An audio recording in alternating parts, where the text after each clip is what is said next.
siya ulit. Nagpakita. Ayan siya, oh. Ang daming flowers. Parang yung local sakura. Yan siya. Yung iba, hindi pa sila talagang hindi pa. Soon. Pag nagsabay-sabay silang lahat, ayan, oh. Yun, medyo na. Pero hindi pa talaga. So, pag naglalagas sila ng ito, talagang yan na siya, oh. Wow, hanggang sa itaas. Wow na wow. Springtime na talaga. Easter na talaga. Happy Easter, everyone! Yay! Happy Easter! Hello! It's almost Easter time! So, Happy Easter in advance. Gagawa po tayo ng special para sa Easter Sunday. Okay, so Graham, dalawang balot ng Graham crackers, isang all-purpose flour, isang fruit cocktail, tapos meron na tayo dito nilagay na condensed milk. Kasi yung condensed milk ko malaki, kaya kumuha lang ako ng just enough for our recipe today. And kung may sobra pa, ayan oh. Alam niyo yan kung ano yan. Okay. O, dito ko yan ilalagay sa maliit. O, kasi special request yan ng aking baby girl. Okay, ayan na po. Dito yung malaki. Alright? So, i-mix na natin siya. Oh, look! We have this fruit cocktail and we have this. And of course, yung container natin, lalagyan na natin yun ng Grahams. Wow! Fiestang fiesta! Ito po, na-mix na yan na condensed milk with all-purpose cream. Yan, condensed milk with all-purpose cream. Let's go!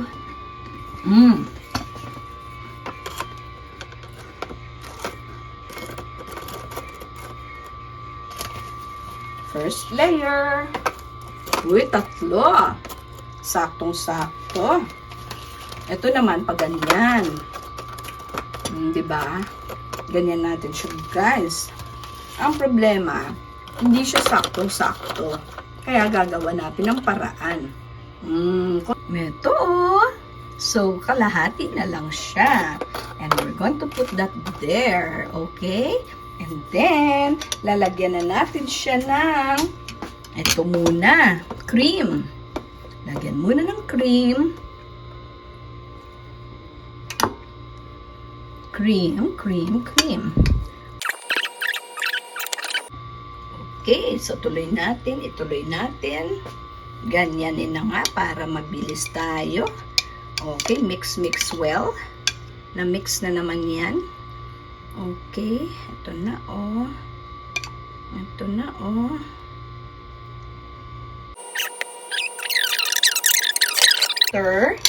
Of our Christian celebration. Ito po talaga yung sentro ng ating turo, no? Bakit siya sentro? Dahil we are children of the resurrection, 'di ba? Hindi tayo mga children of death, but children of the resurrection. Our hope is in the Lord, who rose again from the dead. Diba? Who rose again from the dead. At tayo din po ay mabubuhay pagdating ng panahon. Hindi na syempre dito sa lupa, kundi doon na sa kabila. Our, resurrection. Ay, ito nga palang cherry. Kailangan natin siya i-reserve. Kasi mamaya na yung cherry na yan, ha? So, fruit cocktail. This is a no-bake cake, diba? No-bake cake. So, we don't need oven for this. No-bake cake siya. Ayan. Pag natapos mong lagyan yan, ay patungan na ulit siya ng additional layer. May additional layer ng ito. Dito naman tayo magsisimula para hindi lahat ay nandoon. Okay, ayan po. Ayan. Okay, ayan. So, yung ito, no, medyo naputol, pero okay lang naman.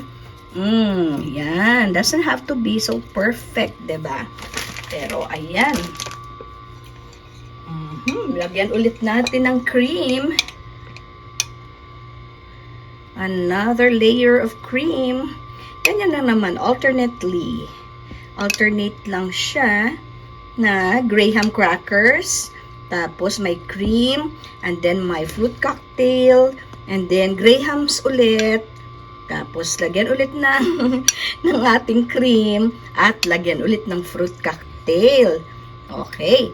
O kung sa pinaka-topmost gusto mo ano ng glaze, pwede natin gawin yan later on. Pero hindi na kailangan. Yung glaze actually is ginagawa using the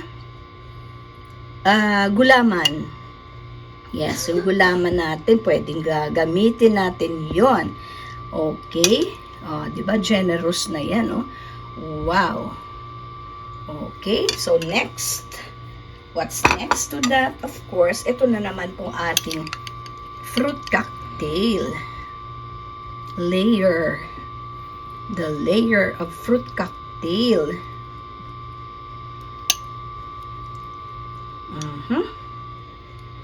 Ayan.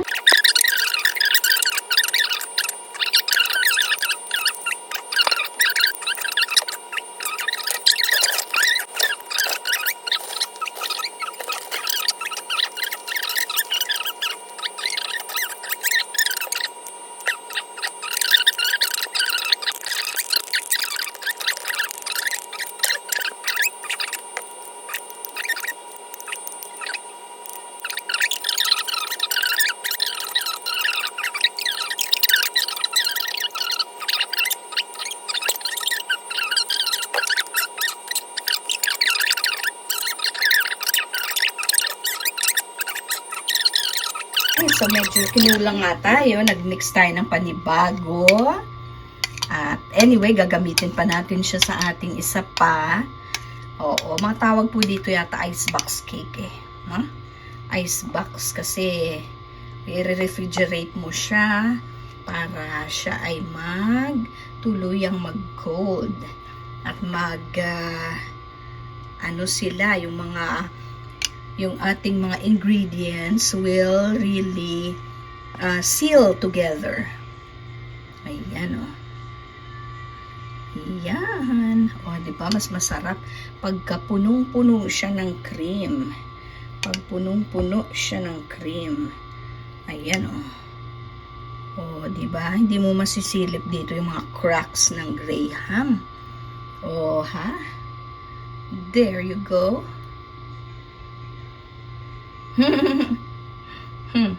There you go. So, tapos na. Ilalagay na natin siya sa refrigerate natin siya. O, syempre, tatakpan natin para hindi malagyan ng kung ano-ano. There you go. May pantakip naman tayo, no? Okay. Ayan na nga, yung ating baby cake. Okay, so dalawa lang siya. Pwedeng okay na yun kahit na nagaganyanan. Okay na yun siya. Kasya naman pala eh.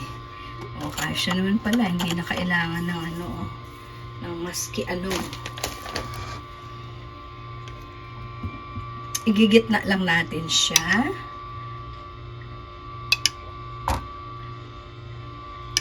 Igigitna lang natin siya.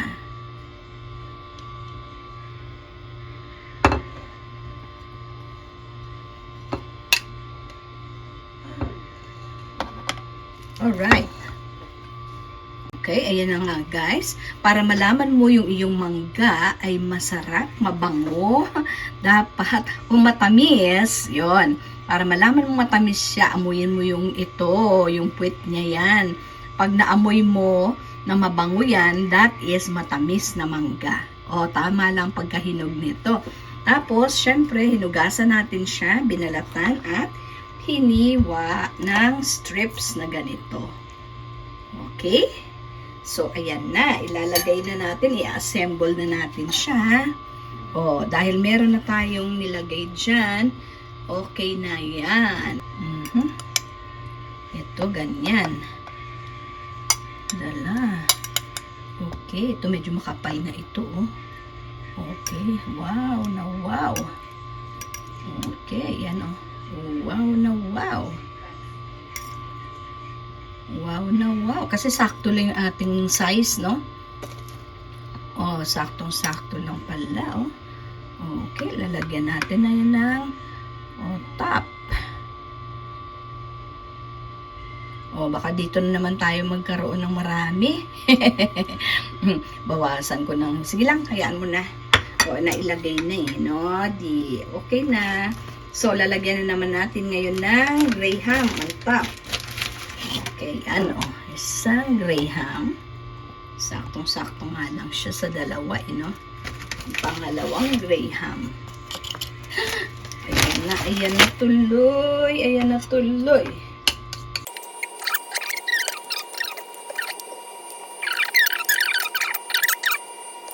Ayan na. So, maglalagay na tayo ng next layer of mangoes. Ayan, oh. Mango layer. So, dalawang mangga ito for this small one. So, hatiin ko na lang kasi dalawang layers na lang naman ang ating gagawin ganito. Kaya, ito na po. Kasyang-kasya.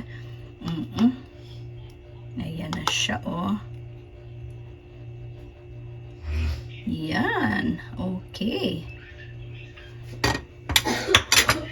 So, lalagyan ulit natin siya ng sa top.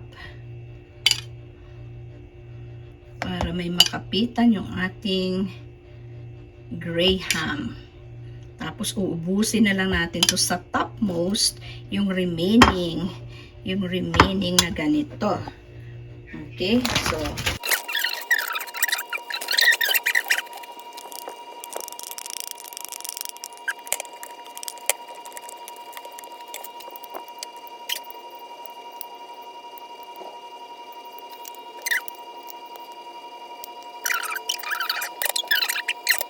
ayan, bubuksan na natin ang ating mango float. Ayan, taran! Okay, parang yung kanyang sige, anyway, masarap pa din yan. Nag-absorb kasi.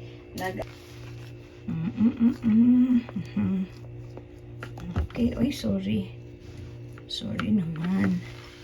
Ayan, oh, yay! Yay!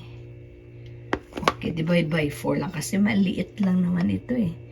Maliit lang naman yan siya kasi. Wow! How?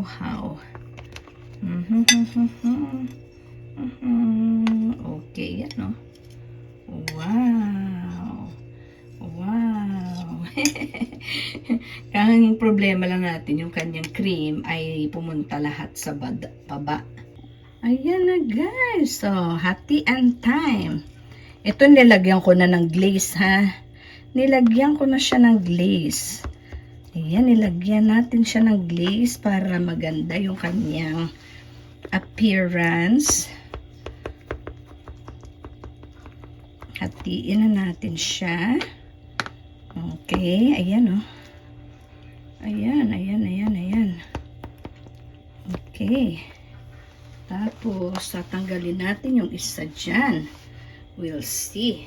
Diba? Tingnan nyo. Meron siyang, wait lang.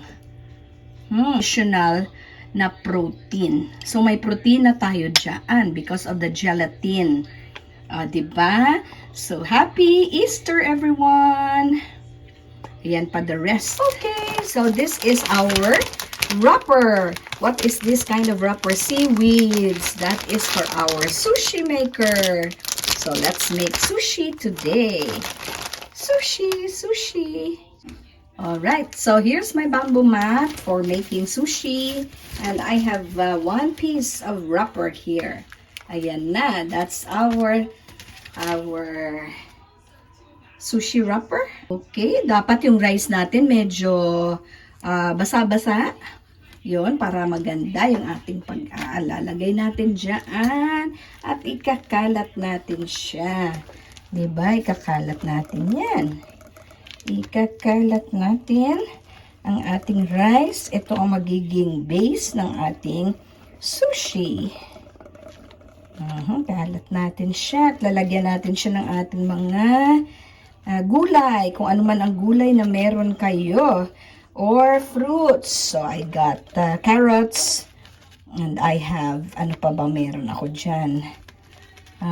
Yung fermented mango pala natin. Yun na lang ang ginamit ko kasi naubos na yung matamis na mangga. And I have crab sticks. May crab sticks po tayo. So, ayan.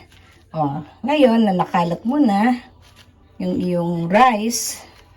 Okay, ayan na siya. Pwede mo na siyang lagyan ng kung ano man dyan meron kayo. So, ito yun, Meron tayong carrots. Okay,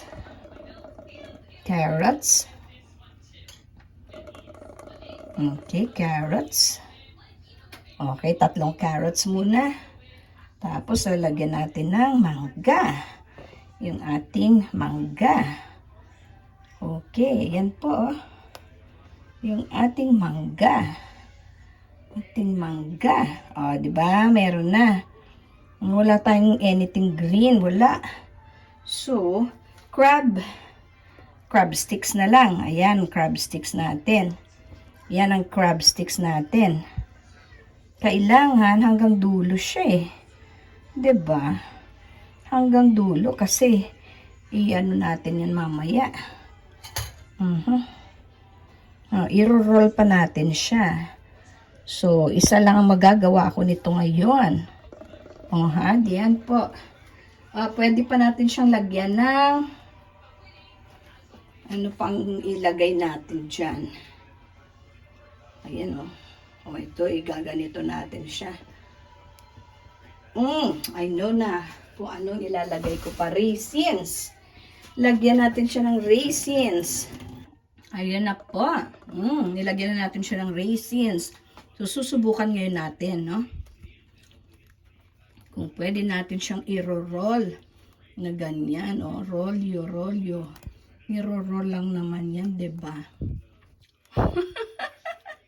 Yan, kung marunong akong mag-roll. Ganyan siya, diba?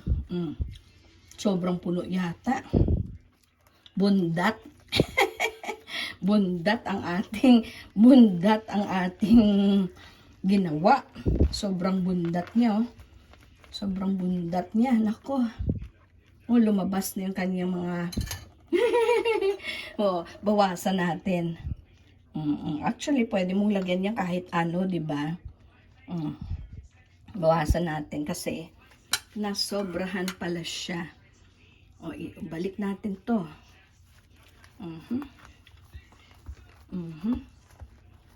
Ayan, pag nagro-roll ka, cut, diba? Ika-cut natin siya pagkatapos. Ayan, Yan na, guys. Hiniwa-hiwa ko na siya. Okay, let's check. Taran! Okay. Okay, and let's put some mayo. Ayan.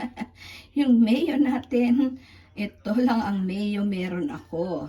Kaya iyan na siya, guys, Lagyan natin siya dyan ng mayo sa bawat tuktok. Diba? Bawat tuktok, lagyan natin ng mayo. Kasi nagpapasarap din yung mayo na yan. Okay?